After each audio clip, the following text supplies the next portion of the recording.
Good day, everyone. I am Nemorjan Lahoy. We are the group 5. Our topic is all about virtue ethics.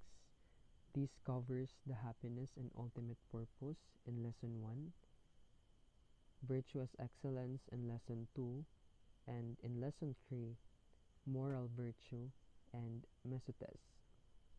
Without further ado, let's now dwell on to our introductory part. Okay, virtue ethics is a philosophy developed by Aristotle and other ancient Greeks.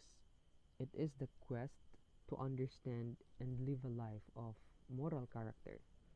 This character based approach to morality assumes that we acquire virtue through practice, meaning to say, if we practice doing good behaviors, engaging good actions, then we acquire virtue, and by this, it develops our moral character. Next is that, according to Aristotle, by honing virtuous actions, people will likely make the right choice when faced by ethical dilemma. When one keep on engaging to virtuous actions, the conclusion, the outcome would always be a right decision. Because virtue ethics pertains to what? It pertains to high moral principle that one should engage, one should possess in order for him or her to attain a virtuous actions. Because virtue ethics is all about the goodness of the human being or the character of virtuous actions. When we think about the goodness, we are talking about the virtue ethics. So that is why when you engage to an action does that does not result to good consequences, well, you are not attaining a virtuous action. It is really important when you engage to a certain action, you need to think, because we humans are rational beings. We have the capability to think and we have the capability to act. So that is why we should think first before engaging. Hence, we should evaluate first the consequences that might arise when we engage to such actions. So that is virtue ethics. It talks about the goodness. An action that is not just beneficial on your part, but it is beneficial for the other people as a whole. So that is virtue ethics. Now, there are two major ancient Greek philosophers who explain their idea of virtue ethics, which falls under the idea of ethical principle of life. These are Aristotle and Plato. Aristotle said that real existence comes from within, with the daily interaction with the objects in the world, with the daily encounters in life, on how one carry his or her life. So that's the real existence of Aristotle. It talks about from within. It talks about from interacting. It talks about on how one carry his or her life. On the other hand, Plato asserted that real existence comes from the outside of human sensory experiences, meaning to say, if we have the eyes, if we have the nose, if we have the mouth, the hands, and the ears to listen, then we can experience the real existence. That's the point of view of Plato, which indeed true, because we can never experience a real existence without our sensory images. We cannot experience an existence without holding an object, without seeing an object, without smelling something, without hearing something, and the like. So, for him, our sensory images is tremendously important for us to experience a real existence, to encounter what a real existence is. Despite of their um, opposition about the real existence, they both agree that human has distinct rational will, meaning to say we have differences on our purpose. We have differences on our existence. We have differences on engaging something. We have differences on thinking something. That's our main purpose. Why we have the highest faculty. We know the purpose of our existence. We know what we are doing and we know how to think. However, in a different manner because we are different. And to clearly understand this is that my point of view may not be the point of view of other, and the point of view of other may not be the point of view of mine. Why? Because we have different rational will. We have differences on thinking. We have differences on acting. We have difference maybe in belief that has been accustomed to our culture, something like that. Also, they posited that we are all part of a matter and the form. In science, everything that occupies space is part of the matter. We humans is a matter. Why? Because we occupy space and we are also a form. Why? Because of our differences, because of our uniqueness. For example, students. We students have different capabilities on handling learning materials, on submitting learning activities to our professors, our instructors. There are some that would pass their their activities on time. There are some that would pass their activities before on time, and there are some that would pass their activities after the given time. So we do have differences, and our differences pertains to our uniqueness and creativity, a reason why we are not separated by the object around us. So that's for the introductory part. Now, let's now proceed to our lesson 1, happiness and ultimate purpose. Okay, happiness is the meaning and purpose of life. It is the whole aim and end of human existence, meaning to say, the purpose of life is to be happy because happiness is the higher aim of each and every one of us. It is the objective of every one of us, and that is to be happy. We can only be happy if we do good things. And in doing such good things, if we saw passion, if we realize that we are happy, satisfied, then we already attain happiness. So that's the purpose of life. The whole definition of life is to be happy. That's according to Aristotle. In addition to this, I would like to highlight the thought of Mark Twain. He said that there are two happy moments in our life. First, that is from the time when we were born, and second is from the time we found out why. Meaning to say, when we were born, we already attained happiness.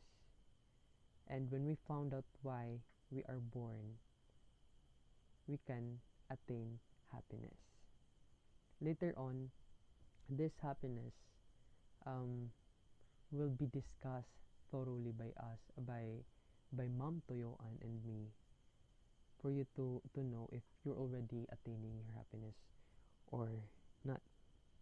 Next is that the function of man is to live a certain kind of life. So we have different ways on handling ourselves, our life, and we have the desire to have our own life. And this activity implies a rational principle, meaning to say, as rational being, we think before we act because it's part of our rational faculty to think and to act. And the function of a good man is the good and noble performance of these. And if any action is well performed, it is performed in accord with the appropriate excellence. If this is the case, then happiness turns out to be an activity of the soul in accordance with virtue. This is according to Aristotle. Okay, meaning to say, when one engage to an action that is good, that results to good consequences and performed well, then that doer is attaining excellence. So later on, Mr. Cifuentes and Mom Poggio will be tackling about virtuous excellence in lesson 2. For the continuation of our lesson 1, let's have Ma'am Tuyuan. Good day. So this time I'm gonna report the continuation about the happiness as the ultimate purpose of human existence. So according to Aristotle, happiness is the meaning of purpose of life, the whole aim and the end of human existence. So when we say happiness, it is a result of our better choices in life on how we are going to handle ourselves despite of all the battles or what we're going through in our life journey. So happiness doesn't mean everything is perfect. It means you've decided to look the imperfections in life according to Aristotle. So in every action that we had or in every action that a person does, it was directed to particular purpose. So it was very fact every person has a dream in life. So let's say for example, as a student, we are sacrificed in order for us to achieve our goal or in order for our sacrifices not in vain in schooling. So we need to strive for our better future. So that's the essence of purpose. So one of Aristotle's most influential works is the Nicomachean Ethics. Nicomachean means happiness. So theory of happiness that is still relevant today. So it is relevant because every one of us is this is the what we are longing every now and then for every activities or every desire we had. So the key question Aristotle seeks to answer in these lectures, which is about happiness, is what is the ultimate purpose of human existence? What is the end or goal for which we should direct all of our activities? So this means in everything we did or we desire to receive has always a purpose, and that purpose is to make us satisfied and happy. So everywhere we see people seeking pleasure, wealth, and a good reputation. So we as human existence, as long as we are still alive in this world, we always seek for this kind of um, pleasure, wealth, and a good reputation, because this is who we are, and who we are in this world. No, and an act must be sufficient or self-sufficient and final. So according to Aristotle, he then discussed the general criteria in order to recognize the highest good of man, and that criteria will lead to the highest purpose, which is the ultimate good of a human being. So the general criteria for um, Aristotle work is the final and self-sufficient. So final, when our goal of a certain activity has been achieved. For self-sufficient naman, when a person is satisfied on herself, and that's what we call the highest purpose of a person. So example, the student take noting the discussions or the topics that the teacher given is an advantage to remember. However, the final there is when the teacher give the examination, and when he or she got the highest score or grade because he or she taking down notes of the discussions. So that's his or her assent to remember the answer for those questions given. And the self-sufficient naman is the student is happy because he or she is satisfied of the score or grade he or she received. So the final is when a person were going to achieve his goals in his or her life. And self-sufficient naman is when a person are satisfied, satisfaction in life is arrived at once this highest good attained. Nothing else is sought after and desired once the self-sufficient goal is achieved, since this is already considered as the best possible good in life.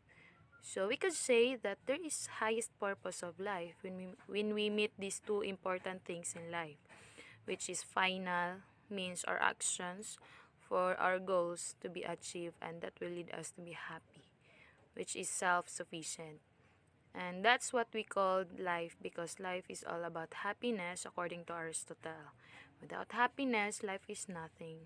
But when happiness is there, life is become fruitful, productive, and colorful. And also, happiness is the ultimate aim. Why?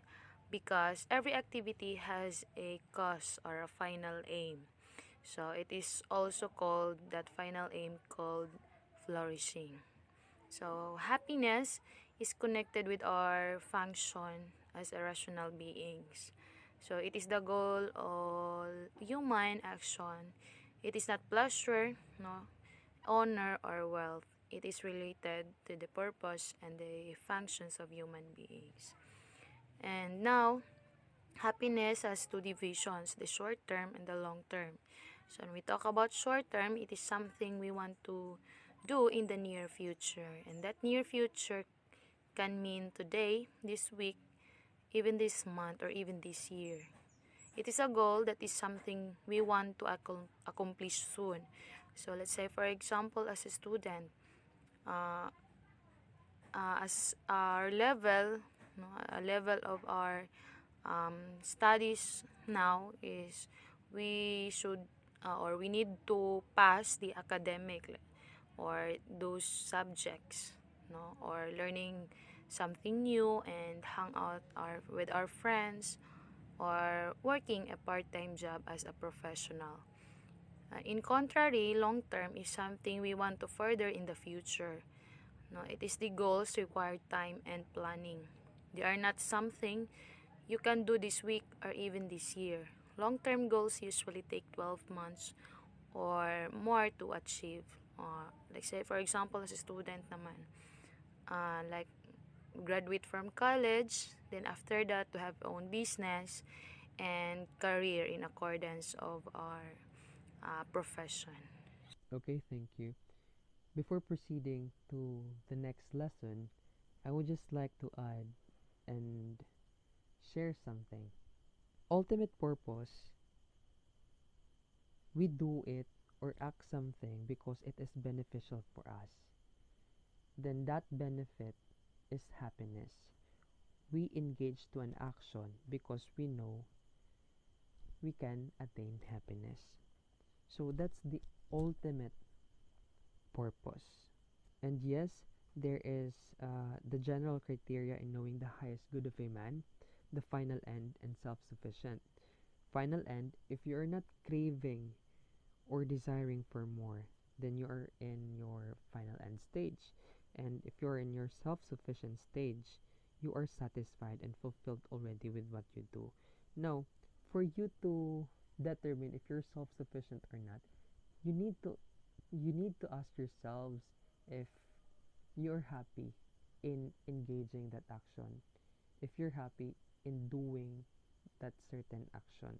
You need to assess yourself, because if not, if you will not assess yourself, then it might be that you will no longer, or you will never be, you will never attain happiness. So that's it. And next is that I would just like to um, bring up this question: how can we know that we are dealing with our final end and self sufficient? According to Aristotle, he suggests that we should ask older people. Older individuals know better than us because of their life experiences or the practical wisdom they have earned. Because the reason why Aristotle suggests that if we want to distinguish ourselves, if we're already in the self sufficient and final end stage, we need to ask older people now.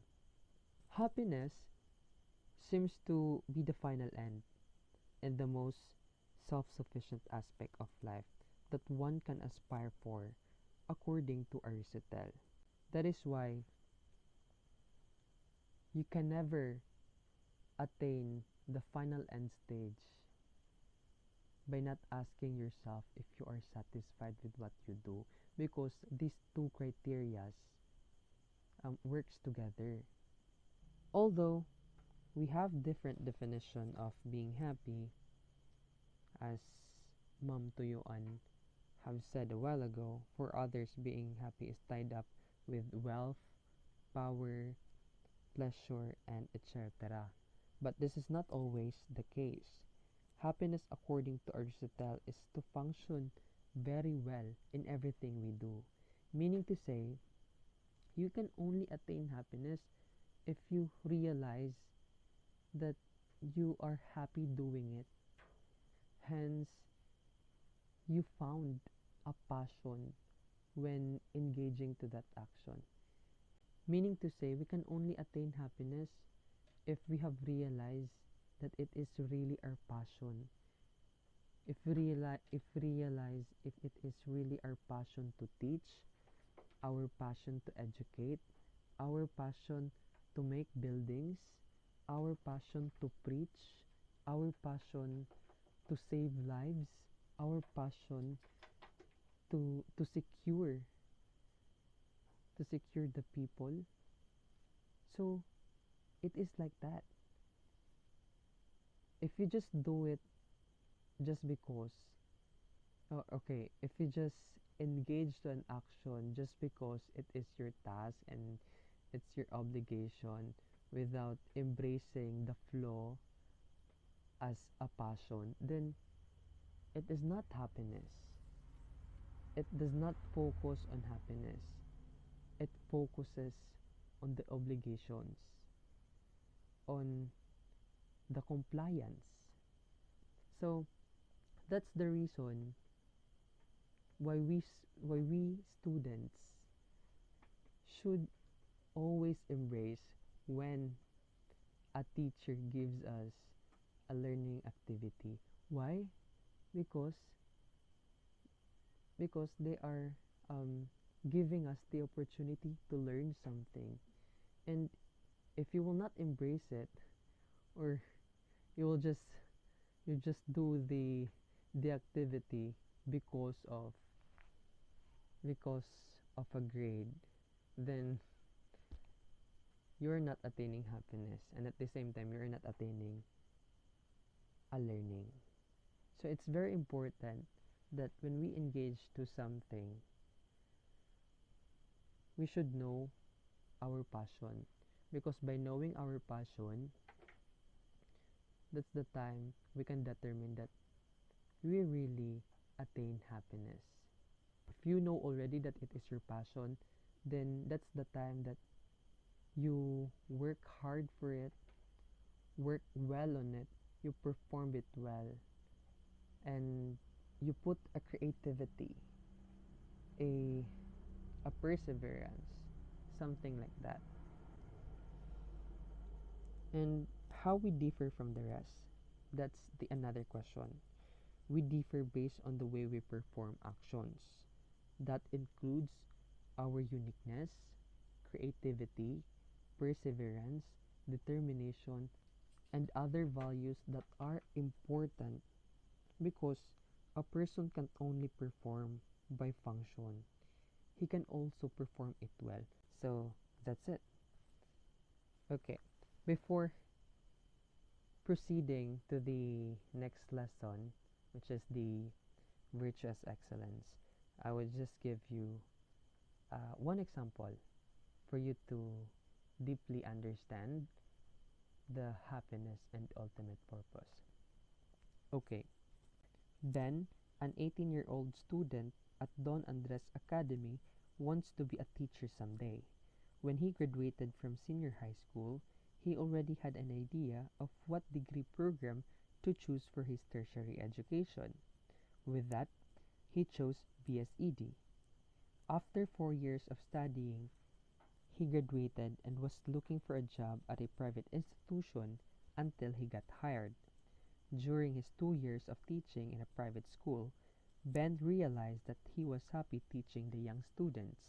As a result, this led him to take LPT, a master's degree, and a PhD later on.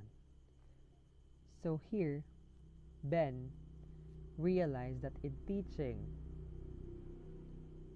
he found his passion. And by the moment that he loves teaching the young students, he planned the he planned to take LPT, master's degree, and a PhD later on. So here, in this scenario, Ben already determined his ultimate purpose, and that's to be an educator, because he loved seeing the students, he loved teaching the students, he loved connecting with the young students. He saw his passion in teaching. So that's his ultimate purpose. By knowing his ultimate purpose, Ben might be near to the final end, which is to not crave for more or desire for more after he got his master's degree, a PhD, and the LPT. So that's the scenario all about Ben. That's all about happiness and ultimate purpose and lesson 1. And now let's proceed to our next lesson, which is the Virtuous Excellence by Mr. Cifuentes and Ma'am Poggio. Good day, everyone. This is the continuation of our report. It's all about virtuous excellence. So, according to Aristotle, excellence is an activity of the human soul, which must be directed by his/her rational activity in an excellent way.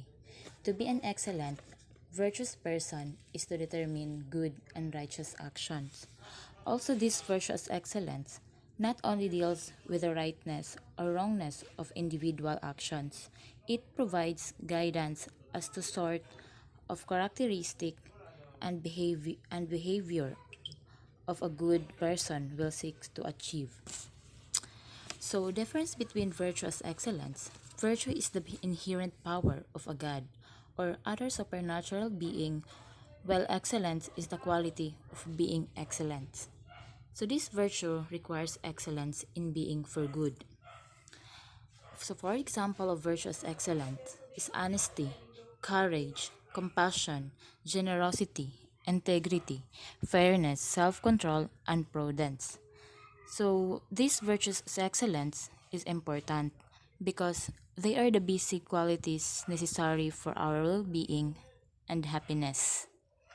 So, as a person, so dapat sad na pod sa ato ang pagiging faith, hope, and love. Good evening, everyone. As for Aristotle on moral virtue, he stated that excellence comes by habit. All too often, we are inclined to think of excellence as a product of good genes and good fortune rather than our personal habits. That fates bestow their blessings indiscriminately and haphazardly, and the talented and the successful are the lucky recipients of excellence, while the rest of us are mired in mediocrity. In this statement of Aristotle means that this is our common mindset when we see a person excellent in doing things. Aristotle pointed out that this is not about good genes or they being the lucky ones, but is about our habit and how we attain excellence. One example is that a person is really good and excellent in playing basketball and you admire him as a great player. On the other hand, you think that because basketball is for him that he is a prodigy and you're not. But the question is, how did such a person is excellent in playing basketball? It is by his habit to give time to practice for his game and by doing workouts. By doing such a good habit is having a moral virtue to attain excellence. In addition, some of us think that excellence is perfection, but it's not. We are all imperfect, but we can be excellent because excellence is attainable while perfection is impossible. According to Aristotle, there are two kinds of excellence. First is the intellectual excellence, and second is the moral excellence. First is the intellectual excellence. This emphasizes the role for the long process education. Intellectual virtue requires the accumulation of experience and knowledge over time through qualified teachers. Aristotle stated that this means that in order to be excellent, you must have a proper intellect and knowledge to determine what is right from wrong and discipline ourselves. Second is moral excellence. According to Aristotle, attributes to our habits or customs, those repeated practices that form us in a certain way in each situation. In this statement, Aristotle wants us to understand that to be excellent cannot be attained in one try, but it needs to be repeated for it to be polished, just like the last example of the basketball player that attained excellence in his sport. Repeated practice is a must because we all have weaknesses that needs to be improved through hard work, perseverance, fair dealings in business, general truthfulness, and courageous actions in warfare. I would just like to add something. According to Aristotle, achieving the highest purpose of life is a difficult thing to do. Meaning to say, if you have an objective or a goal in your life that you desired, it is really difficult where you need to take the process step by step. You cannot just do it in a shortcut manner for you to achieve the thing that you are craving, the thing that you are desiring.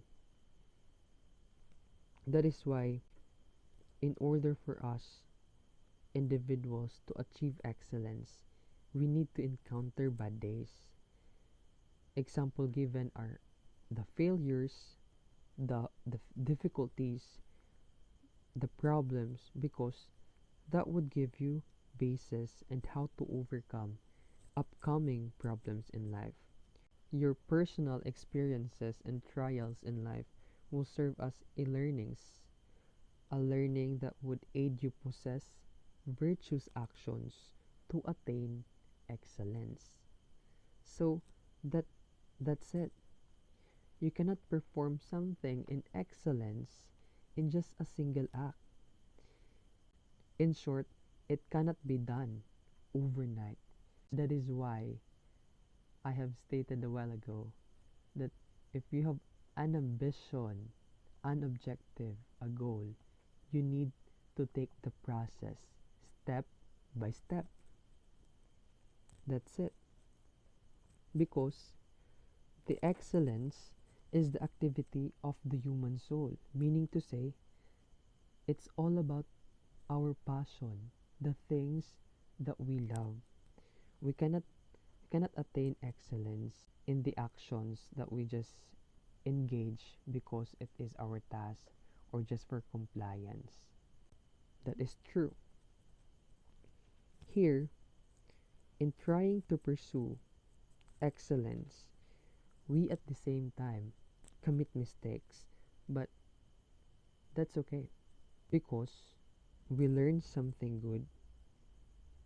So we should not be ashamed, or you should not be ashamed if you commit mistake, because a mistake is part of a process in order to perform actions very well and to possess morally virtuous actions. Just the problem is that when you commit mistake and know already the outcome, you keep repeating doing that mistake, then there is a problem on your part. Now, let's dwell on to the last part, the lesson 3, which is about the moral virtue and Mesotes. Okay, Aristotle said that practical wisdom can be learned through experience. From the time you commit mistakes, you acquire practical wisdom. Practical because you are the one encountering it. Choosing the best decisions in life is somewhat complicated. To be sure, you need to check your rational faculty. Um, as as humans, we are rational beings. We have the capability to think and the capability to act. The problem is that when you commit mistakes and not learning from it and keep on doing it, meaning to say, there is something in your mind that you need to check upon. As we grow older, we tend to become mature, especially in the things we love and on how we live our lives. Example of this are the older people and the teenager. Older people loves peaceful places. However, teenagers, mostly of the teenagers, they want uh, a social life, the time of engaging, interacting. The reason why the older people wants now to have a peaceful place because they know already the life of being a teenager. So for them, since they're already done being a teenager, it's another stage for them to take, and that's to be in a peaceful place. So since teenagers are still exploring for them to be happy, I guess. Aristotle says that a morally virtuous man is neither excessive nor deficient, meaning to say, from the word excessive, it overreacts, and deficient, it lacks of a reaction. So, we should know how to balance this one in order for us to be a morally virtuous man. in order for us to perform also a morally virtuous action. For example, an accusation. When one accuses you of stealing without a concrete and a proof of evidence that you steal, the part of reacting it in an excessive manner is to be impolite, is to be angry, to be mad, and many more. Actually, if we talk about excessiveness of reaction, mostly it is all about the negativities, and at the same time is similar to the deficient manner, because when one doesn't um, acknowledge the accusation, he would always still be labeled as what? As guilty. Why? Because he's not explaining himself. He's not explaining his side. So it's really important here to assess and ask yourself the right thing to do in order for you to be a morally virtuous man, and in order for you to engage to a morally virtuous action. So for him to target the Mesotes is to explain his side. He knows to target Mesotes, or the median of his overall action. The main purpose of Mesotes is to let you find balance on your behavior. They are the one responsible in adjusting yourself in any circumstances. We called it as the middleman.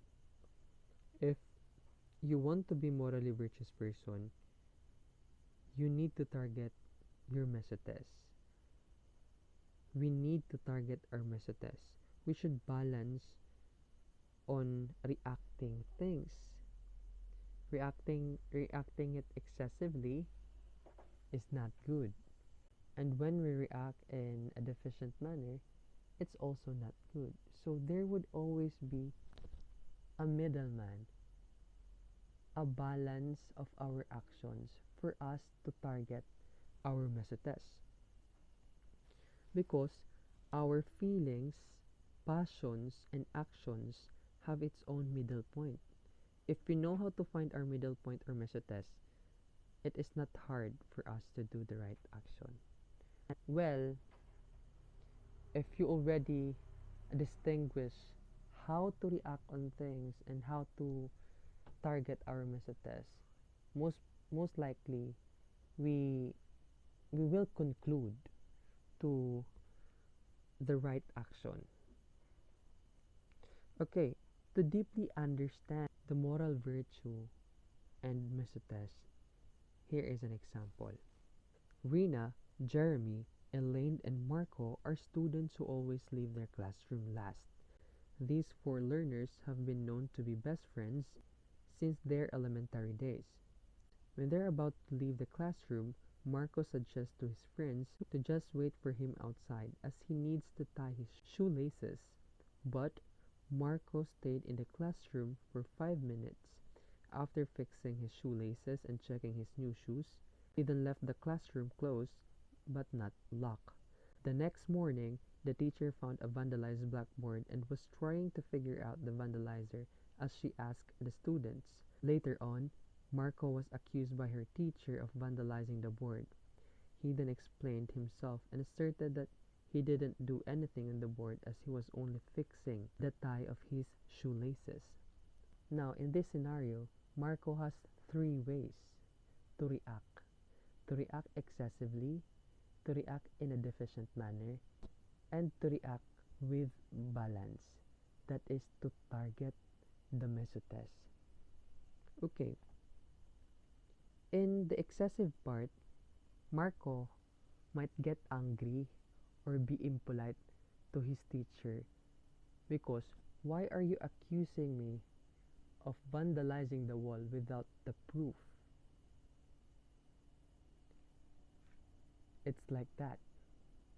And the deficient part is that When Marco was accused by vandalizing the wall and not acknowledging the accusation or won't react to the accusation given to him.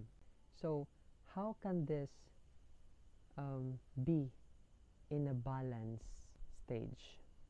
Okay, how can Marco target his Mesotes by not reacting excessively and not reacting in a deficient manner?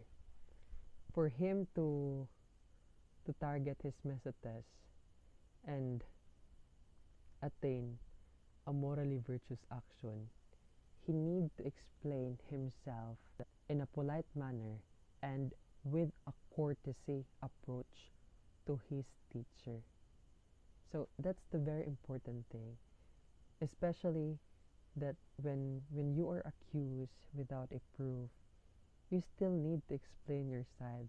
Maybe there is a student, another student who entered their classroom and make fun of it. So that's the case here. So before reacting on things, we should always think before we act. We should check always our rational faculty, because if we will not think, then the outcome would be opposite to moral virtue, would be opposite on attaining virtuous actions, on attaining high moral principles. So that's our lesson 3 about the moral virtue and mesotes. In order for us to target our mesotes, we need to be very careful on checking our rational faculty, the moral will, and the intellectual will. Since we humans are rational beings, we have the capability to act and think. That's why we need to always think first before engaging to a certain actions for us to conclude in a morally virtuous action. So that's it. And for our conclusion, when we think about the goodness, we are talking about the virtue ethics. Next is that happiness is the higher aim of everyone. We attain happiness by finally knowing our ultimate purpose. Third is that excellence can be attained by performing virtuous actions. And the last one is that our practical wisdom aid us target our mesotes when faced in ethical dilemmas. That's the end of our presentation, and we hope you learned something from us. Thank you.